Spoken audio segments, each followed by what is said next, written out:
In 36 years on this bench, I have learned to read a room. I can tell within seconds whether someone who walks through that door is angry, scared, defeated, or hiding something. You develop that sense over time. It becomes second nature. But every now and then, someone walks in carrying something so heavy that you feel it before they even reach the podium.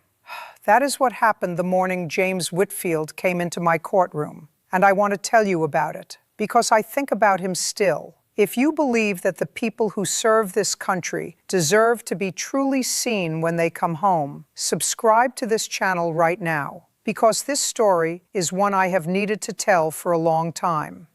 It was a Thursday in October. The courtroom was full, the way it usually is in the morning. People waiting with their pink tickets, rehearsing what they were going to say, looking at their phones, looking at the floor. The ordinary rhythm of the day starting up. I was reviewing the docket when the door opened and James Whitfield walked in. He was 31 years old, about 6 feet tall. He wore a dark blue jacket, dark slacks, shoes that had been polished. He had made an effort. That was the first thing I noticed. Whatever else was going on, he had gotten dressed that morning with care, and that told me something about who he was. The second thing I noticed was the way he moved. He walked with the measured, deliberate steps of someone who was concentrating very hard on appearing fine. People who are actually fine don't walk that way. They don't have to think about it. But someone who is holding themselves together, who has decided that today is a day they will get through no matter what, they walk exactly the way James Whitfield walked into my courtroom that morning. I noticed his hands when he reached the podium. They were very still, too still, the way hands get when someone is using all their energy to keep them from shaking. The charge was 4 unpaid parking violations. Total fines, with penalties, $223. On paper, routine. I looked at him for a moment before speaking. "Mr. Whitfield," I said, "good morning. Tell me what's going on." He looked up at me and cleared his throat. "Your Honor, I know I owe those fines. I'm not disputing that. He stopped. "Take your time," I said. He nodded once, sharp, the kind of nod that means I am going to hold it together. "I've been having a hard time, sir, getting the money together. I'm working on it." "Where are you working?" A pause. "I'm between things right now. I had a position that didn't work out. I'm looking." The way he said it, the careful phrasing, told me there was a larger story. People who were simply between jobs say it plainly. They explain. They're slightly embarrassed, but not braced. James Whitfield was braced. Like whatever was underneath those words, he was used to people not understanding it, and he had already prepared for that. "What did you do before?" I asked. Another pause, shorter this time. "I was in the Army, sir, 11 years. 2 deployments to Iraq, 1 to Afghanistan." The courtroom shifted. It was subtle, but I felt it. "When did you get out?" 18 months ago, Your Honor. 18 months. 18 months home after 11 years and 3 deployments. And he was standing in front of me in pressed clothes with $223 he didn't have, trying very hard not to come apart. "What was your role?" I asked. "Combat engineer, sir. Explosive ordnance disposal." I want you to understand what that means. Explosive ordnance disposal. When a bomb is found, everyone else moves away from it. James Whitfield's job was to move toward it. For 11 years, in 3 different combat zones, that was his job, to walk toward the thing that everyone else was walking away from. I set my pen down. "Thank you for your service," I said, and I meant every word of it. "How are you doing?" I asked. "Since you've been back?" That was the question. I've learned over many years that there is a moment in certain conversations when the real door opens. When the person in front of you understands that you are genuinely asking, that this is not procedure, that the answer matters to you. I watched that moment happen in James Whitfield's face. His jaw moved. His eyes shifted briefly to the left. He pressed his lips together. And then, quietly, he said, "It's been hard, Your Honor." "In what way?" He was quiet for long enough that the room stayed with him. Nobody shuffled, Nobody looked at their phone. The transition, he said finally. It's not like people think. You come home and everyone is glad to see you. And that's good, that's real. But then regular life starts, and it doesn't fit the same way it used to. Things that didn't bother you before bother you now. Things that should feel normal feel wrong. And you can't always explain it, which makes it harder. He stopped, swallowed. I've been working with someone at the VA, a counselor. He's good, he's helping. But there are weeks that are better than others. And the weeks the tickets happened were bad weeks. I wasn't in a good place. I wasn't paying attention the way I should have been. I should have paid them sooner. I know that. He said the last part firmly, almost defiant. Not at me, at himself. That firmness, that refusal to excuse himself completely, even while explaining himself honestly, that told me as much as anything else he'd said. This was a man with a conscience, a man who held himself to a standard, even when the standard was hard to reach. Mr. Whitfield, I said, can I ask about your family? Yes, sir. Are you married? I was. A brief pause. My wife and I separated last year. The adjustment was hard on both of us. She's a good person. Things changed. Do you have children? For the first time, something else moved across his face. Something that wasn't grief or strain. Something warmer. A daughter. She's 4. Her name is Lily. She lives with her mother, but I see her every week. That's what I'm most focused on right now. Being steady enough to be good for her. He said it plainly. No drama in it. Just the honest statement of a man who had figured out what mattered most and was organizing his life around it. I thought about that for a moment, about what it takes to be a father when you are also fighting something invisible inside yourself, about how much love it requires to say, I am going to get better for her, and then actually try. My bailiff, Officer Tomas, had been with me for 12 years. He was standing at his usual post near the side door. I noticed he was looking at a fixed point on the wall, which is what Tomas does when he is working very hard not to show what he's feeling. Tell me about Lily, I said. James Whitfield blinked. I think he had expected the conversation to stay in the territory of fines and payment plans. The question caught him off guard. The smallest beginning of a smile. She's obsessed with dinosaurs right now. She knows the names of every one. Can't pronounce half of them, but she knows them. He paused. She's smart, really smart. She gets that from her mother. Does she know what you did, that you were in the army? I've explained it in a 4-year-old way. She knows Daddy protected people. She tells people her daddy is a hero. His voice went quiet on the last word. I'm not sure I deserve that, but I'm trying to. I want to tell you about something I've observed over many years of this work. The people who are least sure they deserve the word hero are often the ones who've earned it most completely. It takes a particular kind of courage to go where James Whitfield went, do what he did for 11 years, come home carrying all of it, and then get up every morning and try to be steady for a 4-year-old girl who doesn't know any of that, who just knows that Daddy comes on Sundays and reads her books and tells her the names of the dinosaurs she can't pronounce. I looked down at the file, $223. I looked up at the man in front of me. There was a folded piece of paper on the corner of my desk. Officer Thomas had placed it there quietly while I was speaking with Mr. Whitfield. I hadn't noticed it until just then. I unfolded it. It said, Judge, my brother served 3 tours Marines, came home with the same look. Took him years, but he made it. This man is telling the truth. Tomas was looking straight ahead, but he had written those words, and that meant something.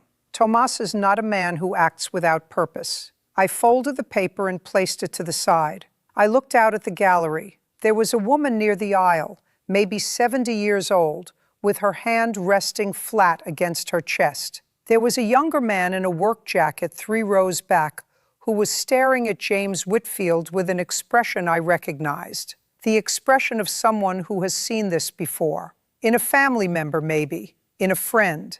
In themselves. People in this room knew what they were looking at.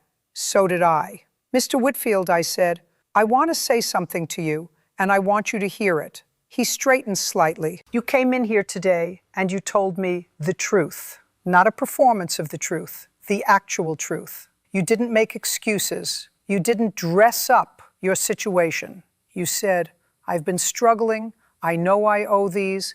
I'm working on it. That is a level of honesty and personal accountability that I do not see every day in this courtroom. And I see a lot of people in this courtroom. He was watching me carefully. You spent 11 years doing a job that most people couldn't do for 11 minutes. You walked toward things that the rest of us walk away from. And then you came home to a world that moved on while you were gone and expected you to fit back into it perfectly, like nothing had changed. That is not a small thing. That is an enormous thing. And the fact that you are in a VA program, that you are working with a counselor, that you are showing up for your daughter every week, that tells me that you are doing the hard work, the real work. His throat moved.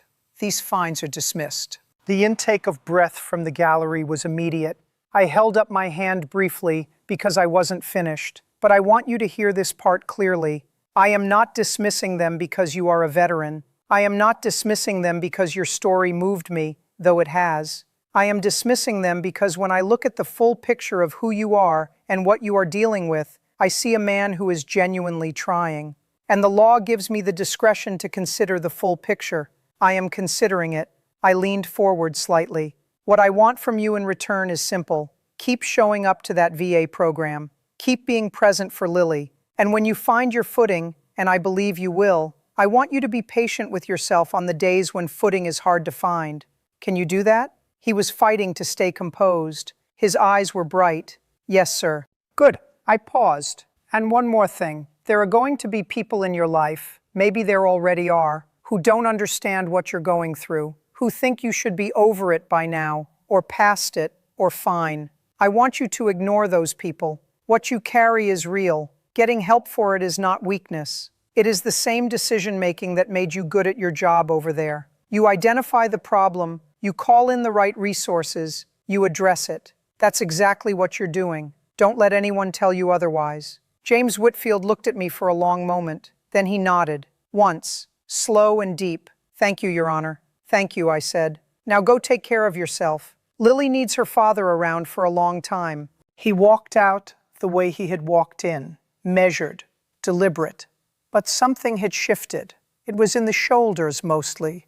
They were still squared, still carrying that discipline, but they were down just slightly from where they had been. The way shoulders drop when someone sets something down they've been holding for too long. I watched him go. The woman near the aisle was crying quietly. The man in the work jacket had his head bowed. Officer Tomas was still looking at his fixed point on the wall, but his jaw was working. I picked up the note he had written, read it once more, set it back down. We all know someone, don't we? I want to be honest with you about something. In 36 years, I have made decisions I was certain about and decisions I lost sleep over. I have applied the law firmly when it needed to be firm.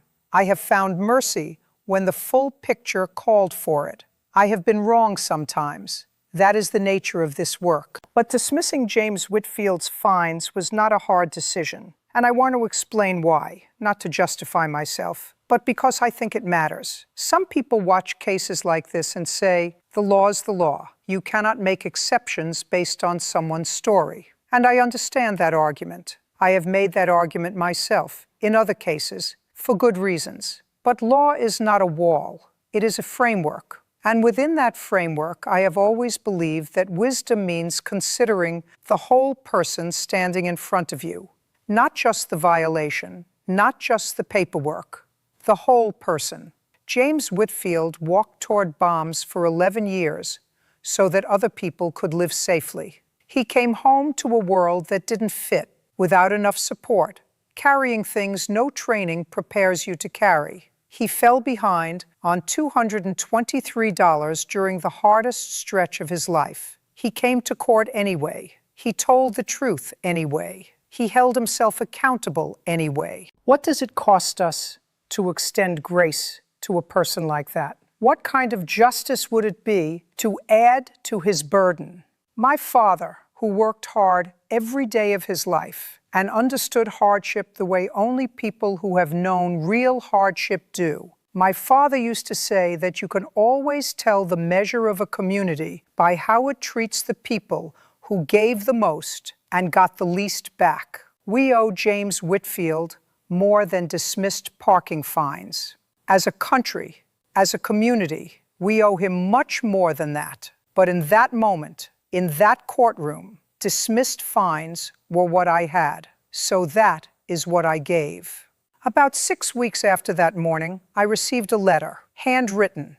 The handwriting was careful and deliberate, like the man himself. He had started a part-time position at a local nonprofit that provided employment support to returning veterans. He was helping other men and women navigate the same transition he was still navigating himself. He wrote that it had given him something he hadn't expected: purpose, a reason to structure his days, people who understood without needing an explanation. He wrote that Lily had learned to say triceratops correctly and was very proud of herself. He wrote this: Your Honor, I don't know if you remember me. There are probably a lot of people who come through your courtroom, but I remember you. I remember that you asked me how I was doing and waited for the real answer. I had not been asked that in a long time, not in a way that expected the truth. It sounds like a small thing. It was not a small thing. I had to set that letter down and step away from my desk for a few minutes. Not because it surprised me, but because it confirmed something I have always believed and sometimes need to be reminded of. The most powerful thing any of us can do for another person is to genuinely ask how they are, and then stay quiet long enough to hear the answer. Not the fine answer, not the socially acceptable answer, the real one. James Whitfield needed someone to stay still while he found the words. That's all. He had the words. He had the truth. He just needed a room that would wait. I have been a judge for 36 years. I have watched thousands of people walk through that door. Poor people and wealthy people. Guilty people and innocent ones. People who made one mistake and people who made a pattern of them. Young people who hadn't figured out who they were yet, and older people who were still figuring it out. And what I have learned, the one thing I would carry out of this job, if I could only take one thing, is this: every person who walks through that door has a whole life behind them. A childhood, a loss, a fear, a love, a decision they regret, a moment they are proud of. And before you judge them, you owe them the courtesy of remembering that. You do not have to excuse what they did. You do not have to agree with their choices. But you owe them the humanity of seeing them as a full person, not just a case number. James Whitfield was never just a case number. He was a man who walked toward bombs, who lost his marriage trying to find his footing, who shows up every Sunday for a 4-year-old girl who loves dinosaurs and calls him the hero, who sat in a VA office and asked for help, even though asking for help felt like failure, who came to court dressed carefully and told the truth.